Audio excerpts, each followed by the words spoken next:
नाजरीन, पाकिस्तान के वफाकी दारुल इस्लामाबाद में खौफनाक धमाका हुआ। अब तक जो इतलात है मैं आपके साथ शेयर कर, इस्लामाबाद का इलाका है रावल चौक, उसके करीब। ये कोई ज्यादा दूर दराज का इलाका नहीं है। ये बाकायदा जो इस्लामाबाद के रेड जोन में इसकी आवाज सुनी गई है, और बहुत सारे ऐसे इलाके यहाँ करीब हैं, बड़े हसास मुकामात।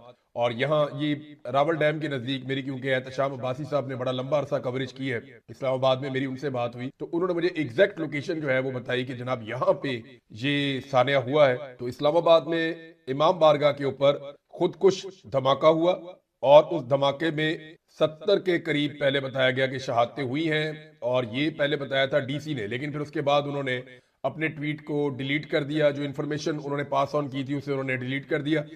डिप्टी कमिश्नर इस्लामाबाद ने अपनी बहुत सारी ट्वीट्स जिसमें वो धमाके के हवाले से अपडेट्स कर रहे थे, उन ट्वीट्स को एकदम डिलीट किया है। लेकिन अब तक हमारे पास जो अब मुसद्दका हुकूमत की जानिब से इतला आ रही है वो ये है कि 31 अफराद अब तक इस वाकये में शहीद हो गए हैं, इस वक्त जो डाटा हुकूमत ने दिया है, जबकि इसमें जो जख्मी है उनकी तादाद 170 के करीब है। ये अपनी नौयत का एक बड़ा खौफनाक वाकया है, और 3 माह के अंदर इस्लामाबाद में होने वाला दहशतगर्दी का ये दूसरा बड़ा वाकया है। इससे पहले नवंबर के इख्तिताम के करीब एक खौफनाक धमाका हुआ था इस्लामाबाद में, जिसमें 12 लोग शहीद हो गए थे और बहुत सारे जख्मी हो गए थे। और उस वक्त पुलिस को टारगेट करने की कोशिश की गई थी। इस वक्त जो है वो नमाजियों को टारगेट की गई है इमाम बारगाह में, जब नमाज जारी थी, और बहुत बड़े पैमाने पर तबाही हुई है। अब तक जो मुसद्दका इतलात हैं वो मैंने आपको बताई कि 31 अफराद जाँ बहक हुए हैं इस वाकये में, शहीद हुए हैं, जबकि 170 के करीब लोग जो है वो इसमें जख्मी है। मजीद लोगों की शहादतों का भी खदशा है, क्योंकि बहुत सारे लोग बड़ी तशवीशनाक हालत में यहाँ से अस्पतालों में पहुंचाए गए हैं। पिम्स अस्पताल में बड़ी तादाद में लोगों को लाया गया है। अब जो इस्लामाबाद के रहने वाले नौजवान हैं उनसे गुजारिश है कि वो खून के अतियात देने के लिए इस्लामाबाद के अस्पताल का रुजू करें, क्योंकि इस हवाले से कुछ उलमा इकराम ने और कुछ दीगर लोगों ने सोशल मीडिया के ऊपर भी ये अपील की है कि लोगों को ब्लड की जरूरत है, तो खून देने के लिए, खून के एहतियात देने के लिए अस्पतालों में आप जाएं। नाजरीन, ये वाकया जब हुआ तो उसके बाद फौरी तौर पे तो बिल्कुल एकदम खामोशी थी, लेकिन फिर मीडिया पे आहिस्ता आहिस्ता इसकी खबरें आना शुरू। मीडिया इस वाकये के बारे में टिक्कर चला रहा था, इसके बारे में खबर दे रहा था, और जो डिप्टी कमिश्नर इस्लामाबाद है वो भी इसके बारे में अपडेट कर रहा था। लेकिन फिर एकदम सारा कुछ, पाकिस्तान की मिलिट्री एस्टेब्लिशमेंट का मीडिया के ऊपर बहुत ज्यादा दबाव है, और पाकिस्तान की मिलिट्री एस्टेब्लिशमेंट ने ये हुक्म जारी कर दिया है कि इस धमाके की कवरेज नहीं करनी। हालांकि माजी में इससे बहुत कम शिद्दत के, बहुत कम नौयत के धमाके होते रहे, दहशतगर्दी के वाकयात होते रहे, तो मीडिया चैनल्स अपने लोगोज इन्हें ब्लैक कर लेते थे, सयाह कर लेते थे गम के अंदर, और फिर एक मैराथन ट्रांसमिशन चला करती थी कि दहशतगर्दी का वाकयात हुआ है, लिहाजा दहशतगर्दी को रोकने के लिए पूरी कौम को इकट्ठा होना चाहिए। और फिर मीडिया अपडेट्स देता था, सूरत के बारे में आगाह करता था। लेकिन इस मरतबा मीडिया को भी मना कर दिया गया, और मुबैना तौर पे जो डिप्टी कमिश्नर इस्लामाबाद हैं उनकी ट्वीट्स भी डिलीट करवा दी गई हैं।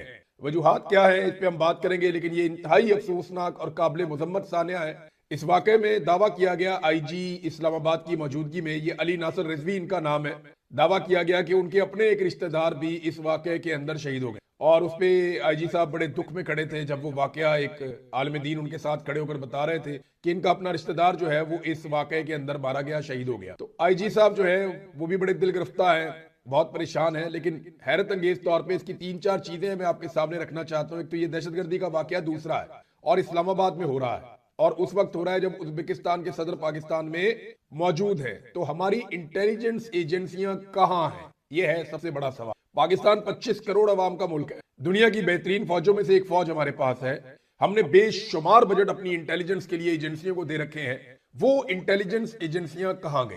ये सवाल जब हमने बलूचिस्तान के हवाले से पूछा तब कहा गया ये गद्दार है।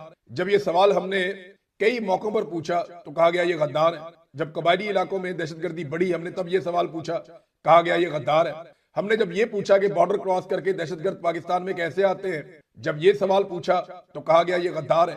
और अब इस्लामाबाद में दूसरा दहशतगर्दी का बड़ा वाकया 3 महीने के अंदर हो गया, और ये तो इंतहाई खौफनाक वाकया है जिसके अदाद शुमार अभी सामने आएंगे। अब इतने बड़े वाकये के बाद पाकिस्तान की इंटेलिजेंस एजेंसीज की नाकामी के ऊपर सवाल ना उठाया जाए तो क्या किया? कोई भी मुहिब्बे वतन पाकिस्तानी हो, कोई भी ऐसा पाकिस्तानी जो पाकिस्तान से वफादार है, वो ये सवाल जरूर पूछेगा कि इतना पैसा हम खर्च करते हैं, हमारी इंटेलिजेंस एजेंसियां दहशतगर्दी के वाकयात को रोक क्यों नहीं? खैबर पख्तूनख्वा में दहशतगर्दी हो रही है, नहीं रोक पा रही। बलूचिस्तान में लगातार दहशतगर्दी बढ़ती चली जा रही है, हत्ता कि पूरी एक ट्रेन को काबू कर लिया दहशतगर्दों ने, पूरी ट्रेन यरगमाल बना ली और वहां कत्लेआम किया। एजेंसियां कुछ ना कर पाई। उसके बाद जो है वो 12 शहरों के ऊपर एक साथ अटैक कर दिया गया और अक्सर किसी ना किसी शहर को यरगमाल बना लिया जाता है। पूरा का पूरा बलूचिस्तान जो है वो नो गो एरिया बना हुआ है। आप सड़कों में ट्रेवल नहीं कर सकते, आप एक इलाके से दूसरे इलाके में जा नहीं सकते। शाम के वक्त आप कोयटा से बाहर नहीं निकल सकते, आप कोयटा के अंदर दाखिल नहीं हो। बसें बंद कर दी जाती हैं, ट्रेनें बंद कर दी जाती हैं, इंटरनेट बंद कर दिया जाता है। इतनी बदतरीन सूरत हाल है और पाकिस्तान की इंटेलिजेंस एजेंसियां मुकम्मल तौर पे नाकाम हो चुकी हैं। उन्हें चाहिए कि कोई जिम्मेदारी तो ले इस बात की। भाई जो लोग अभी काम कर रहे हैं वो लोग जिम्मेदारी लें और दूसरे लोगों को जिम्मेदारी दे दें। अगर आपसे काम नहीं हो रहा या आप परफॉर्म नहीं कर पा रहे या आपके ऊपर कुछ और दबाव है तो आप साफ बात करें और जिम्मेदारी किसी और को दें। पूरी दुनिया में ऐसे ही हो। दुनिया में जहां पे भी दहशतगर्दी के वाकयात होते हैं, इंटेलिजेंस अफसरान और इंटेलिजेंस एजेंसियां वो उनकी जिम्मेदारी लेती हैं और ना सिर्फ वो जिम्मेदारी लेते हैं बल्कि उसके बाद वो इस्तीफे भी देते हैं जिम्मेदारी लेने के बाद, या उन्हें नौकरियों से हटा दिया जाता है। लेकिन पाकिस्तान में ऐसा कुछ नहीं हो रहा क्योंकि इंटेलिजेंस एजेंसियों की सारी तवज्जो इस वक्त पॉलिटिकल मामलात के। आप गौर करें ना, पीटीआई को जलसा नहीं करना, इनकी हड़ताल की को नाकाम बना, इमरान खान को कैसे कमजोर करना है, इमरान खान को कैसे मारना है, इमरान खान को कैसे दीवार के साथ लगाना है, ईमान बजारी को कैसे जेल के अंदर डालना है, उस पर तशद्दुद कैसे करना है, सोराब बरकत को अंदर रखने के लिए मजीद कौन से मुकदमा दर्ज करने हैं, अरशद शरीफ का केस कैसे खत्म करवाना है, आईनी तरामीम कैसे करवानी है। यानी यहाँ पे सारा का सारा मामला इंटेलिजेंस एजेंसियों का जुड़ा है सियासी मामले के साथ। जो दहशतगर्दी को कंट्रोल करने के लिए उनका पूरा एक मैकेनिज्म काम करता था, ऐसा लगता है कि वो कहीं सो गया या वो काम ही नहीं कर रहा। इतनी तेजी से दहशतगर्दी पाकिस्तान में बढ़ रही है और कोई जिम्मेदारी तो लेने वाला हो ना। कोई एक शख्स कहे वजीर दाखिला पाकिस्तान का, चलो वही जिम्मेदारी ले ले इन वाकयात की। वो वजीर दाखिला क्योंकि आसिम मुनीर साहब का बहुत करीबी है, ताल्लुक वाला है, उसका आसिम मुनीर साहब से बड़ा दिली और करीबी रिश्ता है, तो उसकी वजह से वजीर दाखिला पीसीबी के चेयरमैन भी हैं और वजीर दाखिला भी हैं मोहसिन नकवी साहब। अब बतौर पीसीबी के चेयरमैन के वो क्रिकेट को एंजॉय करते हैं, वो वहां सैर सपाटे करते हैं, वहां के बजट उनके पास हैं, और बतौर वजीर दाखिला वो पूरे पाकिस्तान को कंट्रोल भी करते हैं। अब ये कितनी गैर संजीदा बात है कि पाकिस्तान का जो सबसे टॉप का खेल है वो भी एक शख्स को थमा दिया कि जनाब इसको भी आप संभालें, और पाकिस्तान का जो सबसे बड़ा मसले में से एक मसला है दहशतगर्दी का, वो भी उसी शख्स को थमा दिया कि इससे भी आप। तो वजीर दाखिला जो है वो कभी कहते हैं एक SHO चाहिए, कभी कहते हैं 2-3 हमें जो है वो 2-4 हमें ये मिल जाए, सरफराज मुफ्ती तो हम दहशतगर्दों को, लेकिन अपनी जिम्मेदारी का एहसास नहीं, अपनी जिम्मेदारी का बिल्कुल एहसास नहीं है। हर चीज को बिल्कुल गैर संजीदा तरीके से कर रहे हैं, हर चीज को वैसे कर रहे हैं जैसे कुछ दिमाग के बगैर आदमी होता है वो ये काम करता है। हुकूमत को 58,000 पाकिस्तानियों के बारे में डाटा मिल गया जिनके बैरून मुल्क असासे, अकाउंट्स हैं और जायदादें। इन असासों की कुल मालियत $8 अरब है और ये 58 ममालिक में फैले हुए हैं। हाजिर और रिटायर्ड सरकारी अफसर भी इस फहरिस्त के अंदर शामिल हैं जिनकी तादाद 750 है। फहरिस्त में शामिल दीगर अफराद में 56 सियासतदान, 300 बड़े और छोटे ताजिर और 37,000 पाकिस्तानी शामिल हैं जिन्होंने गुज़िश्ता 15 सालों में अपनी शहरियत तर्क कर दिया, पाकिस्तानी शहरियत छोड़ के बाहर चले गए। अच्छा जी, इसमें ये बता रहे हैं कि 2570 से ज्यादा सरकारी मुलाजमीन, जिनमें ज्यादातर ग्रेड 16 और इससे ऊपर के अफसरान हैं, या तो वो खुद दोहरी शोहरियत रखते हैं, 2 मुल्कों की उनके पास नेशनलिटी है, या इनकी शरीके हयात के या बच्चे वहां की शहरियत रखते हैं। हुकूमत इन अफराद के खिलाफ तकरीबन 450 टैक्स चोरी के मुकदमा दायर करने का इरादा रखती है। नादरीन, ये हो गया जी मामला, ये कहानी आपको सुना दी गई। ये मंजन अब आपको बेचा जाएगा कि पाकिस्तान के आर्मी चीफ को और एस्टेब्लिशमेंट को बड़ी फिक्र है कि जनाब पाकिस्तान में करप्शन हो रही है और करप्शन का पैसा बाहर जा रहा है। ये मंजन आपको पहली दफा नहीं बेचा जा रहा, ये आपको पहले कई दफा बेचा गया।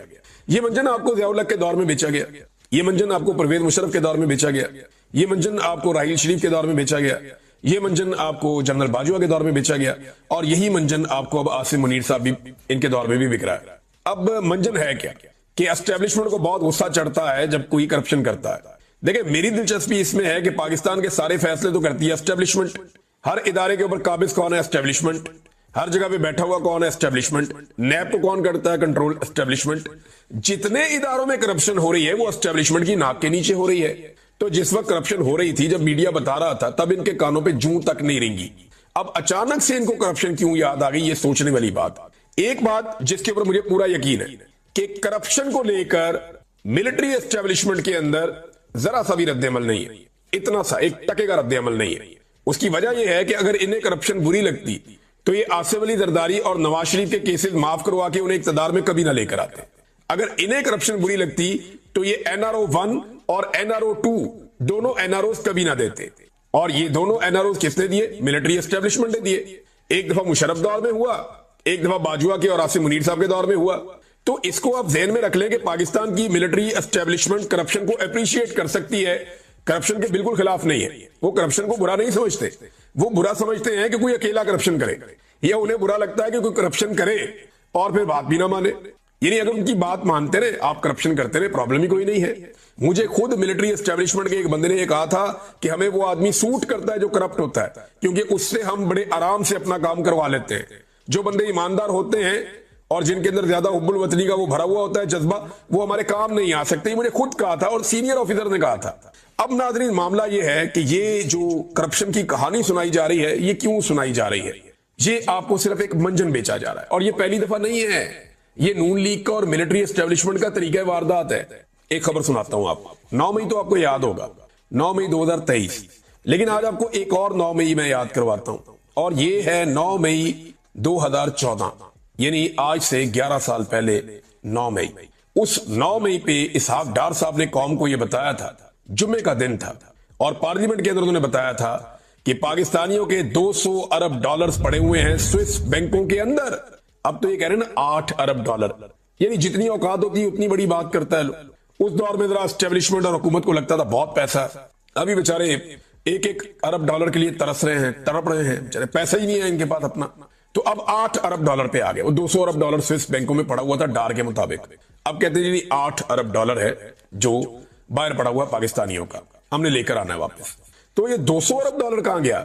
ये तब भी चूना बेचा गया था पाकिस्तानियों को, और चूना लगाया गया था, चूरन बेचा गया था। स्विस बैंकों से 200 अरब डॉलर वापस लाएंगे, हुकूमत का कौमी असेंबली में ऐलान। 2014 में नवाज शरीफ की हुकूमत, इसहाक डार वजीर खारजा और राहील शरीफ था गालिबन उस वक्त, हाँ राहील शरीफ ही था उस वक्त, आर्मी चीफ था। तो उस वक्त जनाब ये फैसला हुआ कि इन बैंकों में रकूम जमा करवाने वालों के नाम और अकाउंट की तफसीलात हासिल करने के लिए स्विट्जरलैंड और पाकिस्तान के दरमियान टैक्स मुआहदे में तरामीम के लिए 26 अगस्त को मुज़ाकरात होंगे। ना मुज़ाकरात हुए, ना किसी का नाम आया, ना कुछ पता चला। बाद में पनामा पेपर्स के अंदर पता चला कि इधर तो जनाब पनामा लीक्स हो गई है। यहां पे तो जो है वो एक और जो है वो बरतानिया के अंदर जो है वो बेनामी प्रॉपर्टीज निकल आई है। तब पता चला कि एक शरीफ खानदान है, पेंट हाउस पायरेट्स, आपको याद है? इनकी बड़ी कहानियां मशहूर हुई थी। बहरहाल ये चूरन पहले भी पाकिस्तान को बेचा गया, बार बार बेचा गया। एहतसाब करेंगे, परवेज मुशर्रफ भी इसी नारे के साथ आया था, सबका एहतसाब कर दूंगा। किसी का एहतसाब नहीं किया, बल्कि उसके दौर में करप्शन को 4 चांद लग गए, पर लग गए करप्शन को। टका के करप्शन की गई उसके दौर में भी। पैसा ही बहुत आया पाकिस्तान में, रियल स्टेट माफिया बन गया उस दौर में। बहुत सारे माफिया ऐसे जो पहले कभी नहीं थे, वो माफिया उस दौर में बने। तो ये कौम को ना तवज्जो हटाने के लिए कि जनाब हम बड़े खिलाफ हैं करप्शन के और इमेज बिल्डिंग होगी, कुछ इधर से पकड़ के इसको जबा कर दिया, उसको पकड़ के जबा कर दिया। अभी एक पकड़ा हुआ बेचारा ADCR, चंद अरब की करप्शन की होगी बेचारे ने। भाई पकड़ना है तो मिलिट्री एस्टेब्लिशमेंट के उन लोगों को पकड़ो जिन्होंने जजीरे लिए हुए हैं। मिलिट्री एस्टेब्लिशमेंट के उन लोगों को पकड़ो जिनके नाक के नीचे करप्शन होती है, और आज तक उनसे पूछा नहीं गया कि जनाब ये करप्शन आपके नाक के नीचे होती है, पैसा कहां से आता है? जरा नाम निकाले ना उन लोगों के, पता करें कि उन लोगों ने कितना पैसा बनाया। और बाहर के खाली ब्यूरोक्रेट जाके रहते हैं। मिलिट्री एस्टेब्लिशमेंट के लोग जो रिटायर हो जाते हैं वो जाके बाहर नहीं रहते, वो भी रहते हैं। बाकी बहुत सारे लोग हैं और वो भी बाहर जाके रहते हैं, वहां जाके शहरियत ले लेते हैं, क्योंकि इनके पास लूट का माल बहुत ज्यादा होता है। काम तो करना नहीं पड़ता, बाकी जिंदगी गुजारते हैं याशी में बीवी बच्चों के साथ। बहरहाल एक ADCR जो है उसको सरकारी ऑफिसर को गिरफ्तार किया गया, और ये जो सरकारी ऑफिसर है ये जनाब अली गिरफ्तार होता है सियालकोट से। पहली खबर इसकी आती है, मोहम्मद उमैर साहब देते हैं, जर्नलिस्ट हैं। वो ये कहते हैं सियालकोट के हुकूमती हल्के के हरदिल अजीज RO, ये RO भी थे, रिटर्निंग ऑफिसर थे अहम तरीन हल्के के। तो ये आंखों के तारे हैं ना ख्वाजा आसिफ वगैरह इस तरह के लोगों के।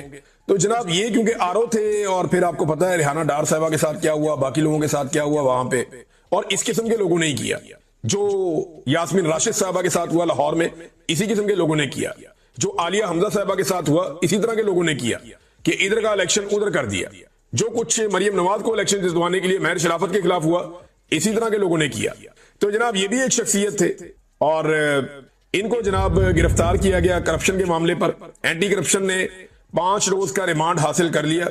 एक जिले में करप्शन का ये लेवल है, पूरे सूबे में कितनी करप्शन होगी उन्होंने खबर दी थी। अब जनाब पता चलता है कि एक सूबाई और एक वफाकी वजीर जो है वो मुश्किल में आ गया, पहले ये खबर आती है इस आदमी के गिरफ्तार होने के बाद, और फिर पता चलता है कि करप्शन का मामला करोड़ों का नहीं अरबों का है। तो चलो अरबों इसने खा लिया तो क्या हुआ, बेशुमार लोग अरबों खाते हैं।